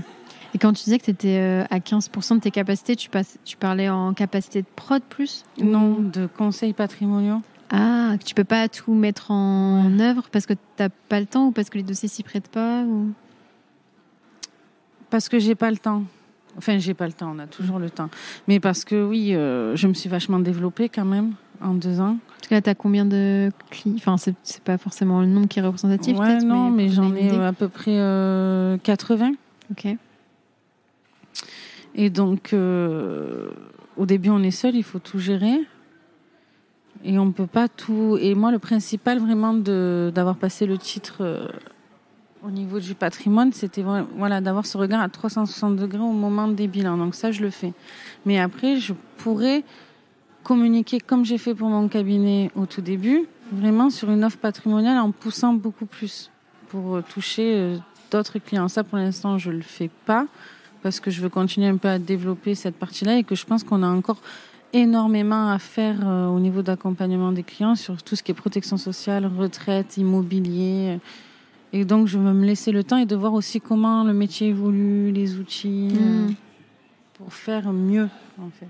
Et j'avais vu que tu organisais aussi peut-être, alors je sais pas si c'est le bon terme, mais peut-être pas des journées portes ouvertes, mais je sais pas, des mini... Enfin, où il y avait des clients qui venaient, où tu animes des réunions trimestrielles des réunions, pour mes clients. Et donc, est-ce que tu peux nous expliquer un peu ce que c'est et à quoi ça sert Donc, j'essaie de me tenir à des réunions trimestrielles. Donc, ce que je fais, c'est que j'invite tous mes clients et je leur dis qu'ils peuvent inviter des personnes qui peuvent être intéressées.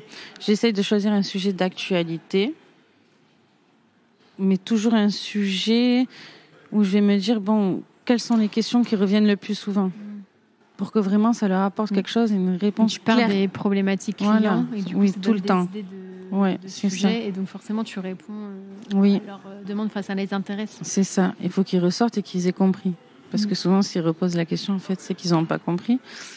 Et ça demande du temps parce que je ne veux pas déballer un PowerPoint. Pour moi, je perds 50% des personnes, même si j'ai une voix qui porte, ils vont pas s'endormir, mais bon, à un moment donné, ils vont décrocher, ils vont écouter, mais ils vont pas entendre, quoi. Tu fais quoi alors? Tu prends un tableau et tu fais des dessins dessus ou non, même pas? Sans rien? Qu'est-ce que j'ai fait? J'ai mis en situation en faisant 2 équipes, en leur disant comme un jeu, un peu de la pédagogie. Il faut en fait, il faut qu'ils participent. Il faut toujours que ce soit ludique et que je participe, qu'ils soient actifs, qu'ils soient passifs et qu'ils écoutent quelqu'un qui parle. J'ai fait un quiz aussi en alternant quiz chansons et quiz fiscaux, comptables, tout ça, mais que des petites questions qui leur parlaient. Et dit d'une façon comme si on parlait, comme s'ils parlaient avec un collègue au resto. Pas avec le langage expert comptable, pas avec le jargon, avec leurs mots à eux, qui même si nous parfois ça peut nous faire un peu grincer des dents parce que on n'a pas le même langage et eux derrière, le mot qu'ils utilisent pour nous ça n'a pas la même signification en expertise comptable, mais oui, je pense que c'est important de se mettre, c'est pas à leur niveau, mais en tout cas d'essayer de se mettre à leur place, les mots que eux utilisent et pour lesquels c'est plus simple, et de sortir de cette posture d'expert où on est le sachant, mais en fait, si la personne en face de toi, si tu utilises que des mots compliqués, elle va rien comprendre. C'est ça. Alors que si tu lui expliques avec des mots simples ou que tu fais des schémas, etc. En fait, si la personne comprend, c'est le principal, et pas de se dire je vais utiliser des mots super compliqués, comme ça il va savoir que je suis super compétent, mais en fait s'il a rien compris puis voilà, puis moi je pars du principe qu'on est tous sur le même piédestal, quoi. Enfin, c'est pas parce qu'on est expert comptable qu'on est plus fort que tout le monde ou quoi que ce soit, et au contraire je préfère que la relation soit saine, quoi, et simple. Et du coup, est-ce que tu as des exemples de thèmes que tu avais proposés pour ces réunions? Un jour, c'était avant la fin de l'année, j'avais parlé de tout ce qui était PER, assurance vie, tout ça. Donc à chaque fois, c'est plus sur gestion de patrimoine ou ça dépend? Oh, pas forcément, non. Non, parce que la fois d'après où j'avais fait des équipes, j'avais fait sur comprendre ces documents comptables. Parce que ça, donc c'est quand même... c'est censé être... entre guillemets, c'est la base pour un dirigeant. Ils devraient tous... Ouais, sauf que des fois... Donc voilà, c'était sympa, et c'était vraiment les mettre en situation pour qu'ils comprennent vraiment bien.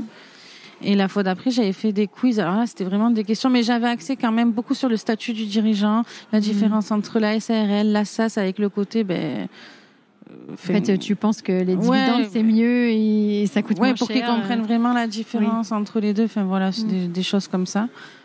Et c'est bien parce qu'ils sont vraiment à fond, du coup. Et puis j'ai beaucoup, j'ai compris, et du coup, ils sont trop contents. Mais oui, trop. Et ça fait plaisir, quoi. Et après, on finit avec un petit... Il y a toujours un repas dînatoire où tout le monde peut discuter ensemble. Donc ça crée aussi ça crée des synergies. Aussi entre c'est pas c'est fini, ciao, au revoir, non. Donc après, je peux discuter avec d'autres personnes. C'est trop cool, en vrai.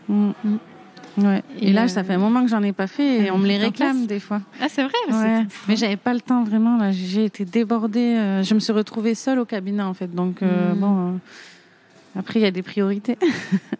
Et justement, tu disais que ça te... une de tes problématiques, c'est plus la gestion du temps, etc. Donc, est-ce que tu avais embauché des personnes pour travailler avec toi? Parce que tu as quand même 80 dossiers à gérer toute seule. Mais très vite, j'ai embauché 2 apprentis, en fait. Okay. Une en master DSCG. Et 2-3 mois après, une personne en communication, marketing. Ce qui est assez atypique parce qu'en général, c'est pas forcément les profils qu'on recrute en premier, voire c'est plutôt on les recrute, je sais pas, peut-être une fois qu'on est 15-20, on se dit peut-être qu'on va prendre quelqu'un pour faire de la com et du marketing. Et pourquoi ce choix d'avoir pris pour moi, c'était hyper important. C'était déjà, je me voyais pas créer le cabinet sans avoir créé mon site internet. Donc j'avais un site et pour moi il fallait l'alimenter d'articles techniques avec des mots qui peuvent être compris. Enfin, je fais toujours une petite rubrique les mots de Lucille où c'est comme si c'est moi qui m'adressais à mon client pour rajouter ce côté de proximité que j'aime beaucoup. Et donc il fallait bien quelqu'un qui m'aide à le faire et je me suis dit pourquoi pas prendre une apprentie dans ce domaine. Et c'est quelque chose que tu recommanderais s'il y en a qui nous écoutent, qui veulent monter leur cabinet, de miser sur quelqu'un en marketing communication assez tôt ou peut-être de l'externaliser Alors je vais parler vraiment avec le recul, la remise en question que j'ai eue par rapport à ça. Je le recommande fortement déjà d'avoir un site, au moins une page Google My Business, c'est vraiment, surtout s'ils veulent vraiment montrer comment ils travaillent, s'ils veulent se différencier sur certains points. Par contre, je ne recommanderais pas forcément de prendre une apprentie parce que moi, je pensais pouvoir apporter ce côté très autonome, de gérer quelque chose. Et en fait, je pense que je fais peut-être une généralité, mais c'est pas notre job à nous, même si moi...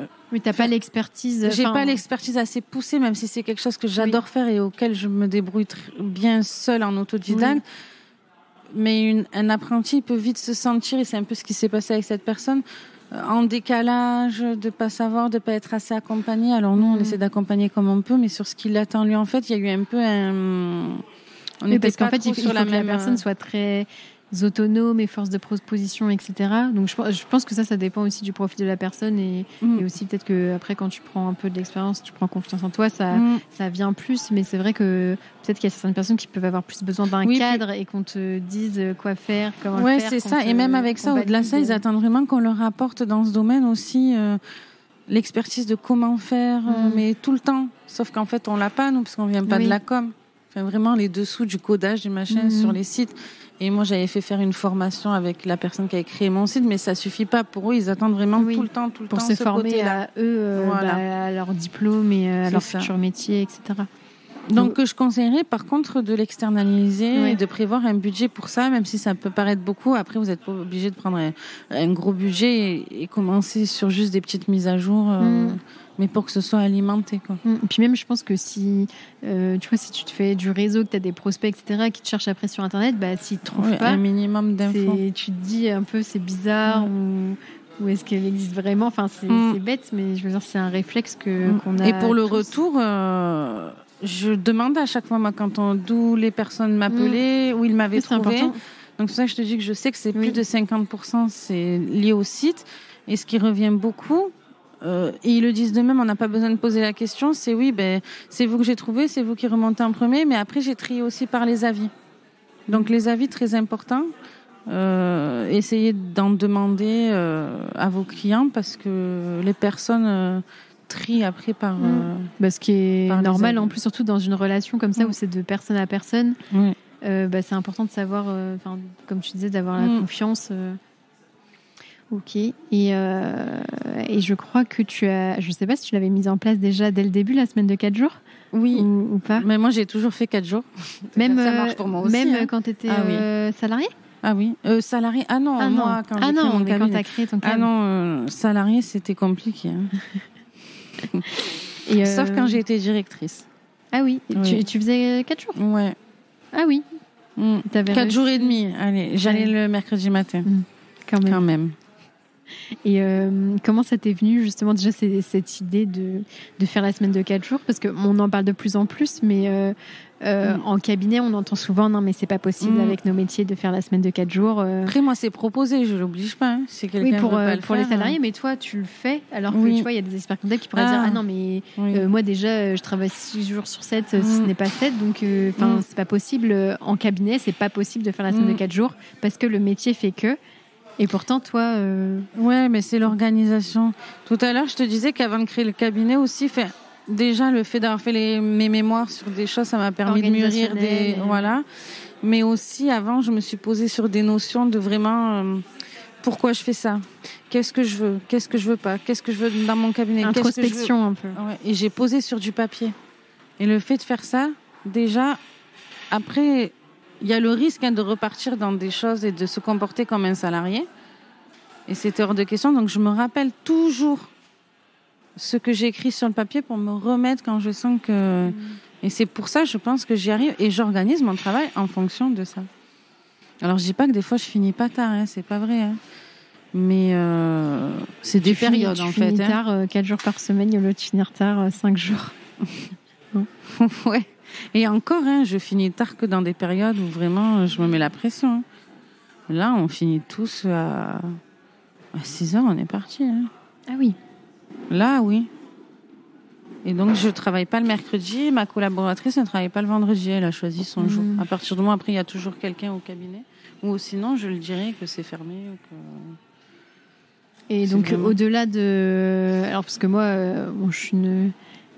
c'est vrai que les sujets organisationnels, etc., ça me parle beaucoup, et notamment la semaine de 4 jours. Mais j'ai quand même l'impression que c'est plus facile à mettre en place quand on crée son cabinet et qu'on part de zéro. Est-ce que toi, tu penses que ça serait possible de le mettre en place aussi dans d'autres cabinets qui ont déjà un historique, on va dire, qui ont déjà plusieurs dizaines ou plusieurs centaines de salariés? Est-ce que c'est possible, en tout cas dans notre profession, de le faire, ou est-ce que... Oui, moi, je pense que c'est tout à fait possible. Après, c'est sûr que ça se met pas en place du jour au lendemain, parce que je pense que par contre, il faut que les dirigeants ou les associés, s'ils sont plusieurs, se posent vraiment et travaillent vraiment sur ça pour être tous d'accord et comment ils vont l'expliquer aux salariés, comment ça va se passer. Il faut qu'ils aient comme quand on propose un nouveau service, pour moi, il faut avoir l'offre avant, sinon il faut pas le proposer. Mais là, c'est pareil. Et c'est peut-être une politique managériale, oui. Mais ça se met en place comme tout changement.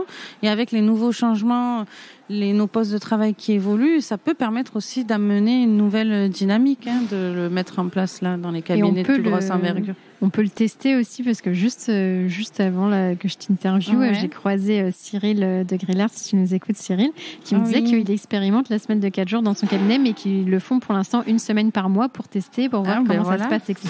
Avoir les c'est retours. Vrai que, en fait, comme tu disais, comme une offre commerciale où tu testes avec tes clients de savoir est-ce que c'est trop cher, est-ce qu'ils perçoivent la valeur, est-ce que ça leur donne envie ou pas, ou est-ce que ça leur répond à leurs besoins. En fait, on n'est pas obligé de passer de 5 jours à 4 jours, par exemple. On peut faire comme ça 1 semaine par mois, par exemple. Un petit tips, peut-être pour ceux que ça intéresserait. En soi, ça engage à rien de tester sur 1 semaine et de voir pour pouvoir potentiellement améliorer, mettre en place comment on communique auprès des clients. Et je pense que c'est surtout aussi embarquer les équipes et les faire que ça soit pas forcément descendant en mode moi j'ai décidé de mettre la semaine de 4 jours et du coup on va faire la semaine de 4 jours et que tout le monde y réfléchisse ensemble et qu'on trouve il y a forcément des problématiques mais il y a aussi des solutions donc oui, parce que déjà poser la question parce que dans certains cabinets il y en a en réunion peut-être tous les salariés vont dire non aussi. Non, mais il y a des personnes, je pense, à qui ça ne conviendrait pas. Moi, quand je dis que, entre guillemets, je suis pour la semaine de 4 jours, c'est pour ceux qui le veulent.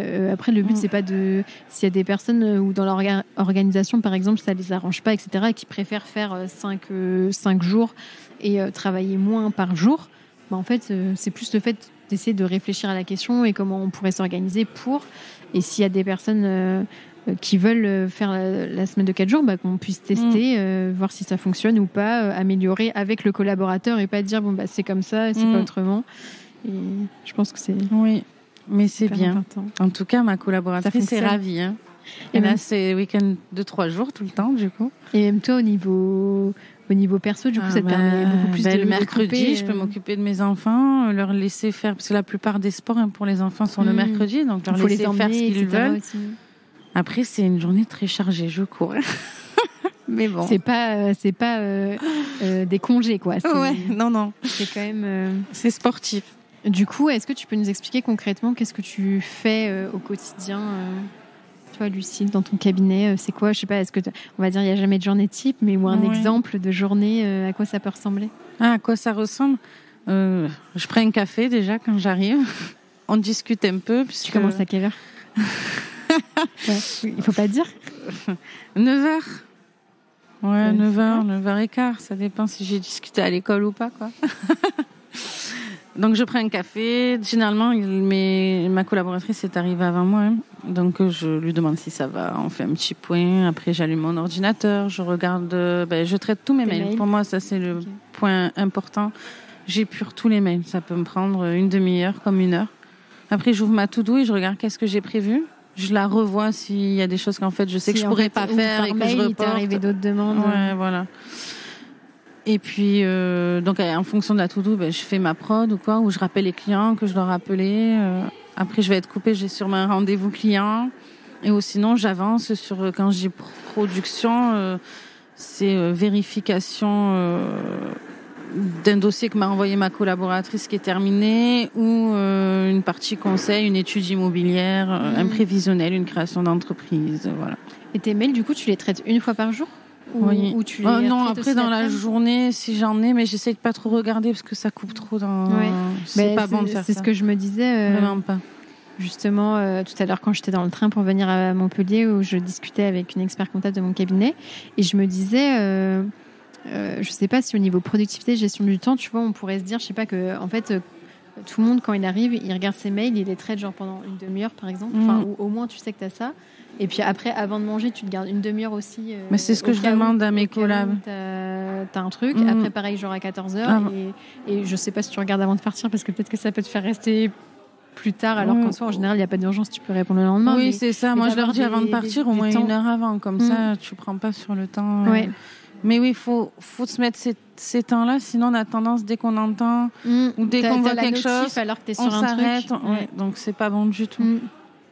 Et puis entre ça, enfin les mails, plus il y a des clients qui t'appellent, plus c'est en fait t'es en train de faire un truc. En fait, je me vois, t'arrives la journée, tu te dis bon bah aujourd'hui je vais faire ça. J'ai pas commencé. Et puis en fait t'arrives à la fin de la journée, en fait, enfin entre guillemets t'as rien fait, parce qu'en fait t'as été coupé par 50 trucs et donc t'as pas avancé.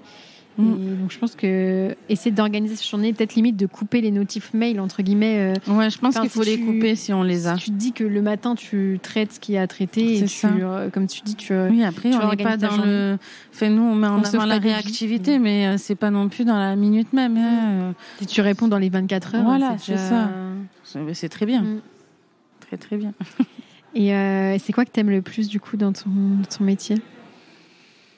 Quand je fais les rendez-vous clients. Que ça soit prospect ou bilan, peu importe. Oui, parce on apporte toujours quelque chose à la personne. Alors là, si je fais une journée comme ça, alors c'est épuisant, mais je ressors, je suis boostée à fond, quoi. Et qu'est-ce que t'aimes le moins? Quand je suis obligée de faire de la saisie. Et tu fais quand même de la saisie?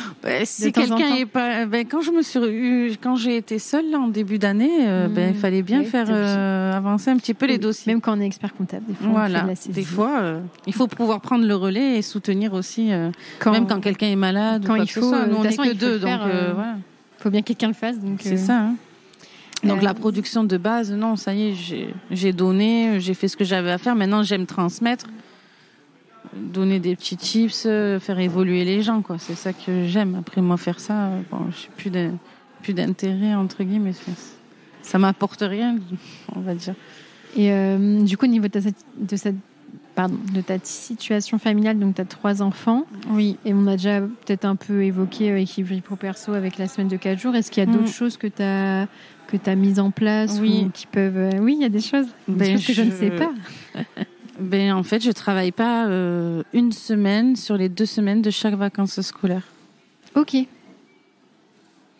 À chaque fois qu'il y a et en plus c'est souvent les vacances scolaires. On s'en rend compte après quand on n'a plus les vacances scolaires. Oui.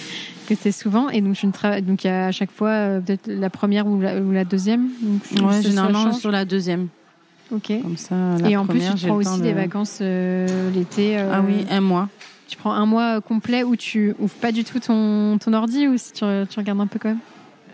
Je suis quelqu'un qui sépare vraiment et qui vit les instants présents. Donc du coup, non, je regarde pas, mais je prévois 1 ou 2 journées de permanence sur les 10 premiers jours où je suis en vacances pendant un mois. De toute façon, les clients, ils sont aussi en vacances, donc peut-être qu'ils ont moins oui, c'est ça. demandes. Mais après, je préviens. Hein. Par contre, moi, j'ai un système de newsletter tous les mois. J'essaye tous les mois.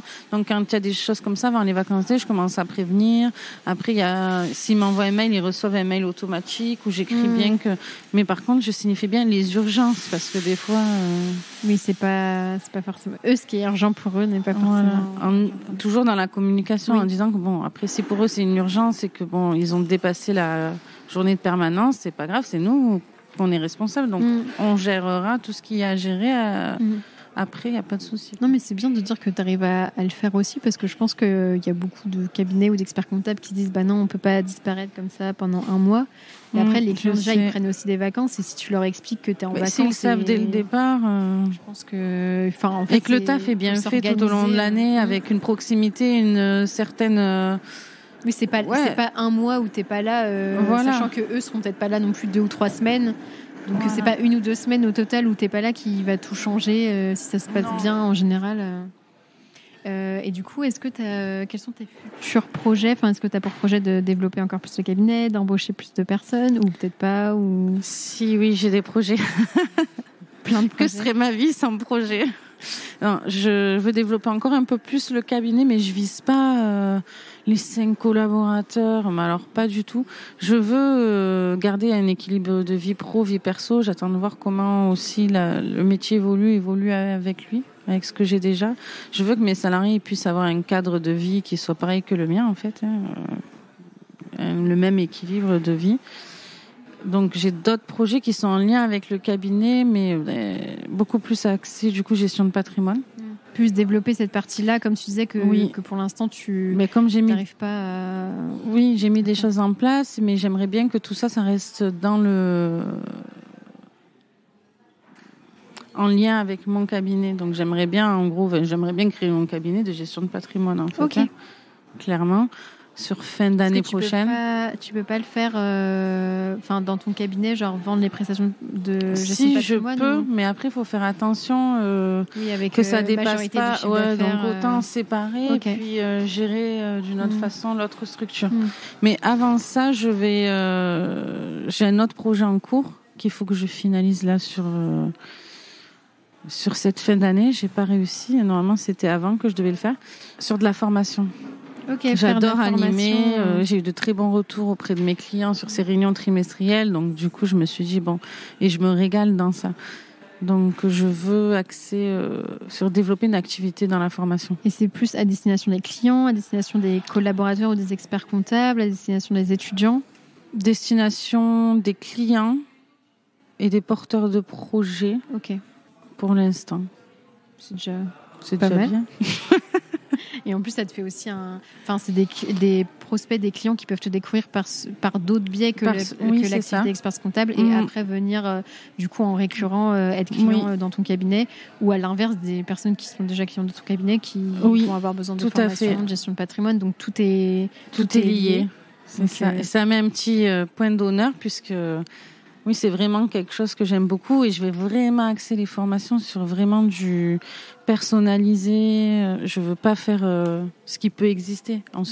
C'est toujours bien pour aller plus vite de regarder ce qui se fait ailleurs et d'imiter, mais après il faut une partie d'innovation. Et c'est ce côté-là très personnel que je veux apporter.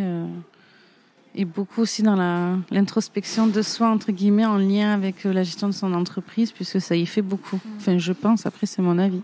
Et puis ça te permet de te démarquer, parce qu'il y a peu de cabinets qui ont une offre, en tout cas pour les clients, formation, gestion de patrimoine, etc. Donc, et est-ce que tu es fière de ton parcours, du coup? Oui. Je suis fière de moi. On se le dit pas assez souvent. Parce que j'ai réussi à m'écouter moi, pas forcément écouter les peurs des autres qui ne sont pas les miennes, et à atteindre mes objectifs. Leurs propres peurs sur toi. Voilà, et des objectifs qui finalement au début on pouvait dire que c'était un rêve, quoi. Créer mon cabinet, bon, ça c'est un peu utopique au départ, quoi. Puis surtout avec les retours d'autres personnes, c'est très dur. En plus partir de rien. Donc, et en fait, ça se fait pour ceux qui nous écoutent et qui auraient potentiellement aussi pour projet de créer leur cabinet. Lucile est la preuve vivante qu'on peut y arriver.